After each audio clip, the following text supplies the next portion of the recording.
Praise the lord. దేవి నామానికి మహిమ కలుగును గాక. మా వర్తమానాలు వీక్షిస్తున్న దేవుని ప్రియ బిడ్డలకు అందరికీ ప్రభువైన యేసుక్రీస్తు నామములో శుభాభివందనాలు తెలియజేసుకుంటూ మీకు దేవుని పరిశుద్ధ లేఖన గ్రంథంలో నుండి ఒక మాటను సందేశంగా మీకు తెలియజేయాలని ప్రభు పేరట నేను ఆశపడతా ఉన్నాను. దేవుని బిడ్డలారా, కీర్తన గ్రంథం 81వ అధ్యాయం 16వ వచనం సెలవిస్తా ఉంది. కొండె తేనెతో, అక్కడ పైన ఉన్నటువంటి వాక్యము, శ్రేష్టమైన గోధుమలను మీకు అనుగ్రహించి కొండె తేనెతో మిమ్మల్ని తృప్తిపరచెదను.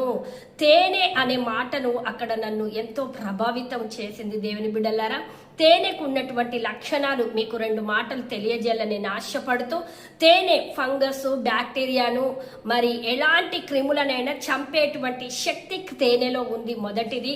రెండవది, వ్యాధి నిరోధక శక్తి అనేది కూడా తేనెలో ఉంది. దేవుని బిడ్డలారా, అంటే ఇమ్యూనిటీ పవర్ కూడా తేనెలో ఉందని కూడా చెప్పగలుగుతున్నాను. దేవుని బిడ్డలారా, అదే రకంగా దాని ఎక్స్పైర్ డేట్ ఎంతవరకు అని అంటే 10 సంవత్సరాల కంటే ఎక్కువగా నిల్వ ఉండదు. 10 years దాటింది అనుకోండి, ఆ తేనె చెడిపోతుంది.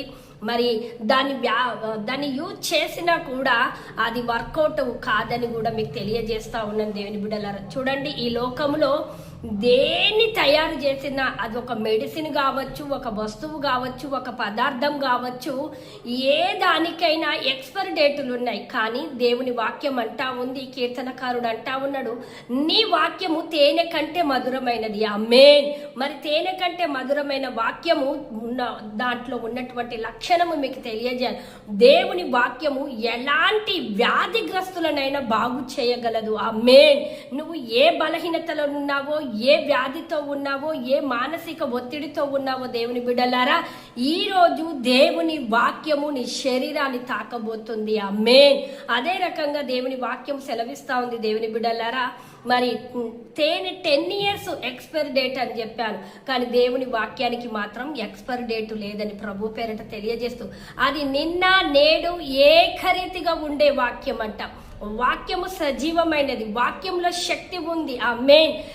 ఎటువంటి వ్యాధిగ్రస్తులనైనా బాగు చేసే ఒక వాక్యములో ఉందని, ఆ వాక్యము నిన్ను బ్రతికిస్తుందని, ఆ వాక్యము నిన్ను నిలబెడుతుందని ప్రభు పేరట తెలియజేస్తూ, తేనె కంటే మధురమైన దేవుని వాక్యాన్ని నువ్వు ప్రతిరోజు చదివినట్లయితే, ప్రతిరోజు దేవుని వాక్యముతో నువ్వు సహవాసము చేస్తే, దేవుడు ఆ వాక్యములో ఉన్న శక్తి నిన్ను, నీ కుటుంబాన్ని కమ్ముకొని దీవించి ఆశీర్వదించునుగాక. ఆమేన్. దేవుడి దివ్య వాక్యాన్ని దీవించునుగాక. ఆమేన్.